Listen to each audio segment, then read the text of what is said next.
Well, now we come to that time of the evening, every evening, where we feature the race. Of course, we're now just weeks away from the ANC's National Consultative Elective Conference, which will be taking place at Nasrec in Johannesburg. And to talk to us a little bit about today's developments and some of the issues around the ANC, from Pretoria is the Head of Political Sciences at UNISA, Professor Dirk Kotze. Thank you very much for joining us on the program. Shall we start with what we've just seen on the screens now, the Veterans and Stalwarts Consultative Conference, because the ANC said that this has got nothing to do with the party. What do you make of what happened today? Well, I think obviously this is a follow-up for what the stalwarts called for about 6 months ago, before the National Policy Conference, that they called there for a consultative conference of all the ANC entire organization, to deal with or to address the major organizational matters and problems within the ANC.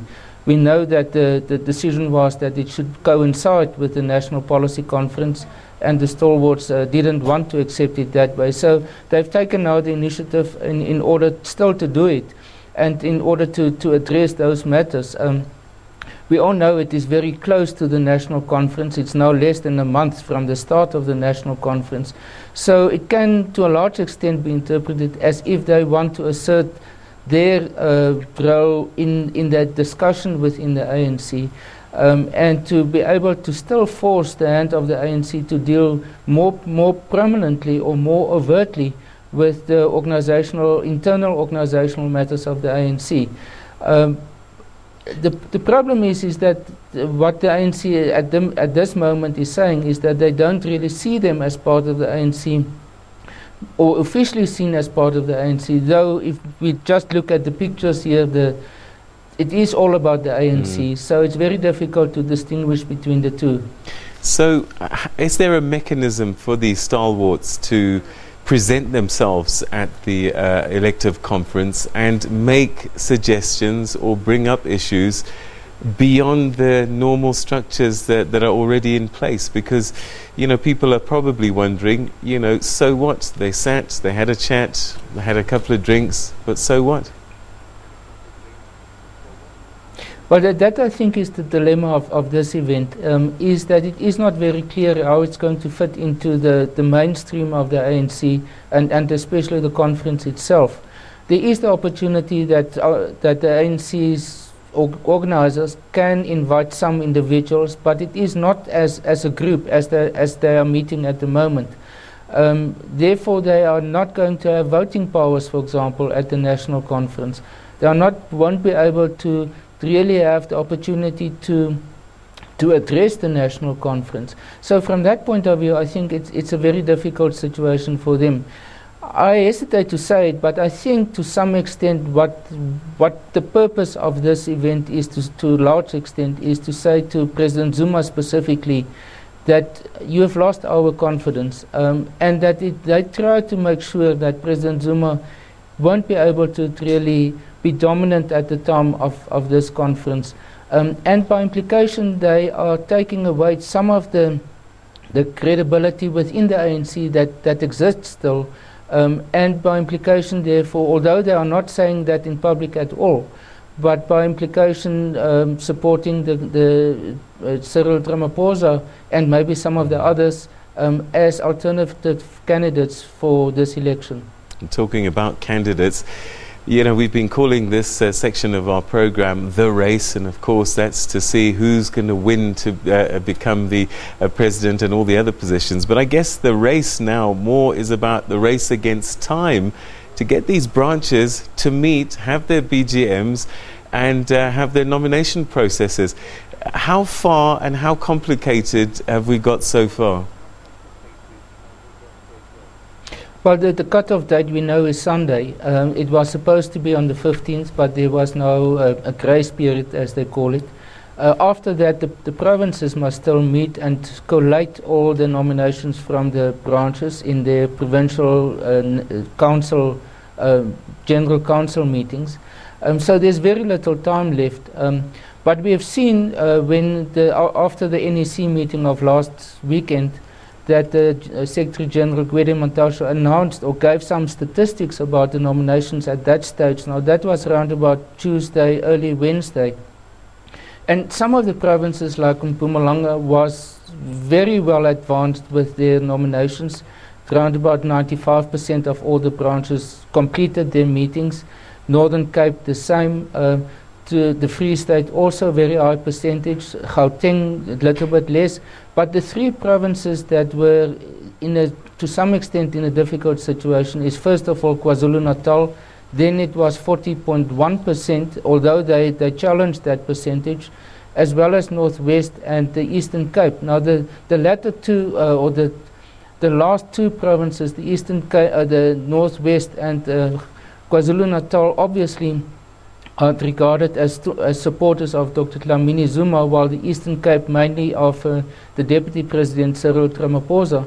So it is very critical about what is going to happen in those three provinces and whether there will be sufficient nominations in order to support the trend that we've picked up over the last number of weeks of the divisions of support amongst the different provinces.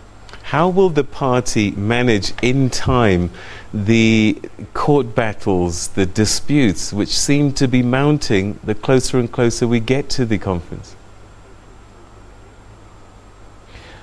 I think the decision to concentrate on the branches already in January this year with the ANC Lekgotla was to try to avoid that there's an overload of conferences. That means provincial, regional, as well as branch or local conferences.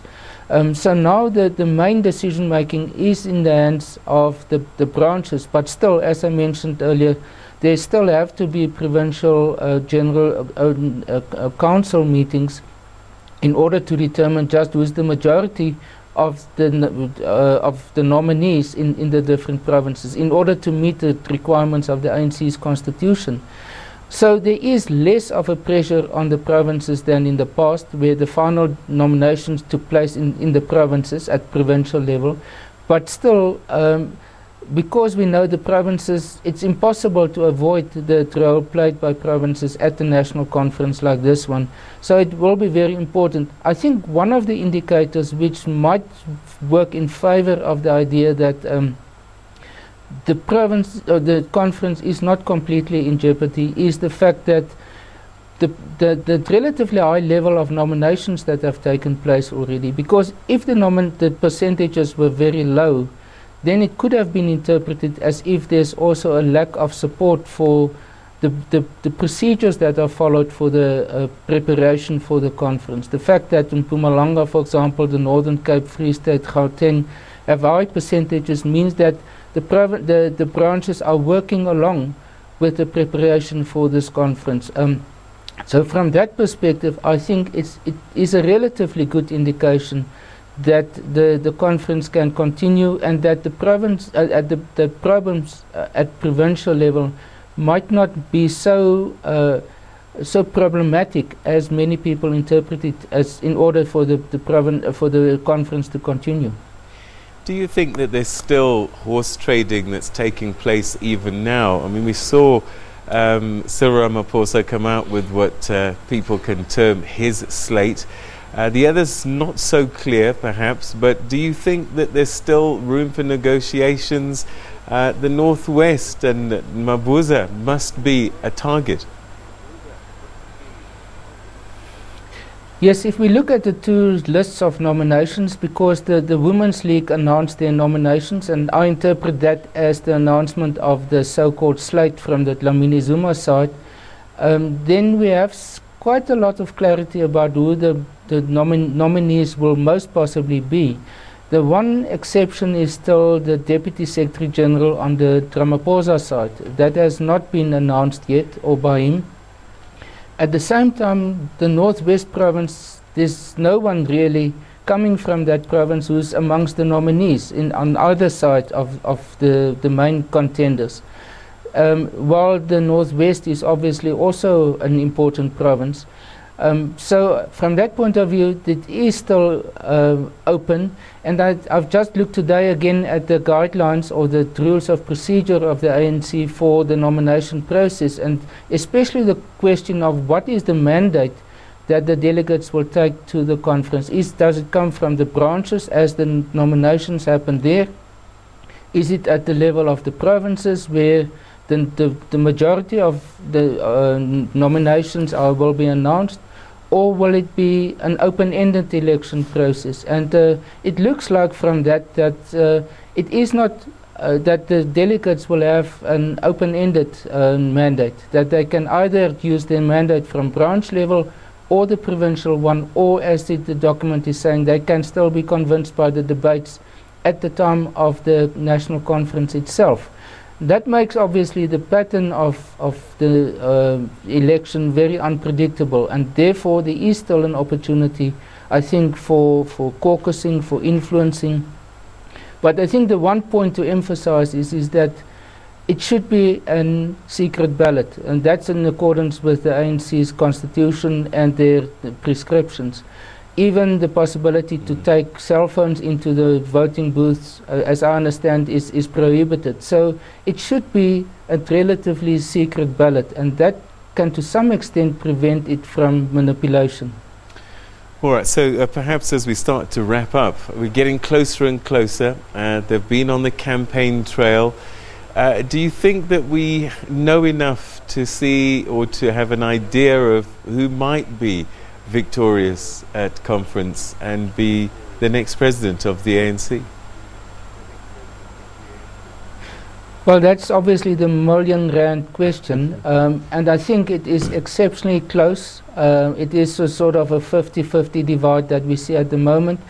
When the numbers of delegates per province were announced some weeks back now, a few weeks ago, and we made a quick calculation, then it looked like a sort of, and if you then assume that the old pattern will continue where delegates vote according to the provincial nominations, then it could have been a sort of a 46% for Cyril Ramaphosa, 54% for Dr. Dlamini Zuma. But given the dynamics in provinces like KwaZulu-Natal and Mpumalanga and even some others, as well as with this different levels of nomination and therefore different numbers of delegates per branch, it creates really a lot of uncertainty. It's much more uncertain than either the Polokwane conference or the Mangaung conference. And therefore I think that the most accurate to say it's almost a 50-50 split. All right, and that's where we'll leave it for this evening. Professor Dirk Kotze, thank you very much as always for your insights and unpacking these issues for us. Thank you so much.